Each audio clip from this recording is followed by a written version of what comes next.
तो की हाल चाल सत श्री अकाल। मैं आपका स्वागत करता हूं अपने चैनल ब्लिज़र्ड की थर्ड वीडियो में। तो हम जानते ही हैं कि 2008 में आई आयरन मैन के बाद से मार्वल की पॉपुलैरिटी बढ़ती ही जा रही है और अब इन्होंने वेब सीरीज में भी अपने हाथ पैर चलाना शुरू कर दिया है, जिसके चलते हमें देखने मिली Wanda Vision, Falcon and the Winter Soldier, Loki, What If and Hawkeye जैसी सीरीज, जिनमें से मैंने वांडा विजन को छोड़कर बाकी सारी देखी हैं। And what if is my personal favourite, जिसका रीजन है उसकी धांसू एनिमेशन। लेकिन तब तक मैंने डेयरडेविल नहीं देखा था। And after watching Daredevil I can say that Daredevil is the best Marvel show that I have watched. Daredevil के 3 सीजन नेटफ्लिक्स पर अवेलेबल हैं, जो कि शायद ज़्यादा दिन नहीं रहने वाले क्योंकि डिज्नी प्लस जो आ गया है। तो डेयरडेविल का सीजन 1 2015 में आया था, सीजन 2 2016 और सीजन 3 2018 में। तो अगर शो के प्लॉट के बारे में बात करें तो अपने डेयरडेविल की कहानी शुरू होती है उसके बचपन से, जब एक अंकल को बचाते हुए उसके साथ एक एक्सीडेंट हुआ और उसकी आंखें चली गई। लेकिन ये तो इसकी कहानी की शुरुआत है। तो उसकी आंखें तो चली गई लेकिन उसकी बाकी सेंसेस बहुत ज़्यादा बढ़ गए, जैसे उसका sense of hearing and smell. तो काफ़ी मार्शल आर्ट्स ट्रेनिंग और कुछ स्पेशल ट्रेनिंग के बाद मैट मर्डॉक इस काबिल बना कि वो डेयरडेविल बन सके। उसने अपनी लॉ की पढ़ाई पूरी की और अपने दोस्त फॉगी के साथ पार्टनरशिप में अपना लॉ फर्म शुरू किया, जहां वो दिन में एक लॉयर बनकर लोगों की मदद करता था और रात को डेयरडेविल बनकर। इस शो को पसंद करने की काफ़ी सारी वजह हैं, जिनमें से एक है चार्ली कॉक्स। इस शो को देखने के बाद मुझे लगता है कि चार्ली कॉक्स के अलावा कोई और डेयरडेविल प्ले कर ही नहीं सकता। मतलब शो में जब वो डेयरडेविल होता है तब तो वो कूल लगता ही है, लेकिन पर्सनली मुझे वो ज़्यादा कूल तब लगता है जब वो अपने फॉर्मल सूट में अपनी लॉयर की जॉब पर जाता है।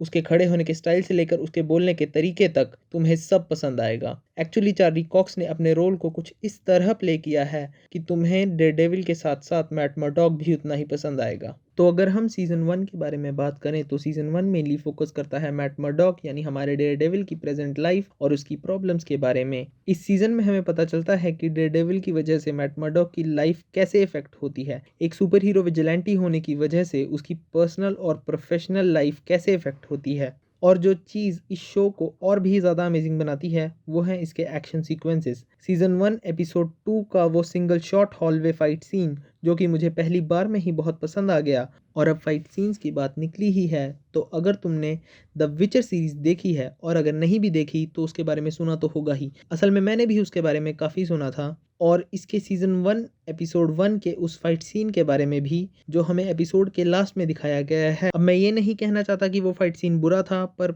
मुझे पर्सनली वो इतना कुछ खास नहीं लगा। लेकिन जब मैंने डेयरडेविल का ये हॉलवे वाला फाइट सीन देखा तो मुझे ये बहुत पसंद आया। और सिर्फ ये नहीं, इसके सारे फाइट सीन्स इतने ही अमेजिंग हैं, फिर वो सीजन 1 हो, 2 हो या फिर सीजन 3। तो अगर अब सीजन 2 की बात करें तो लोगों का मानना है कि सीजन 1 एंड 3 ज़्यादा अच्छे हैं और सच कहूँ तो मेरा भी यही मानना है। पर इसका मतलब ये नहीं कि सीजन 2 बुरा है, सीजन 2 भी अच्छा है। सीजन 2 में हमें कुछ नए कैरेक्टर से इंट्रोड्यूस करवाया गया, जैसे कि पनिशर एंड इलेक्ट्रा।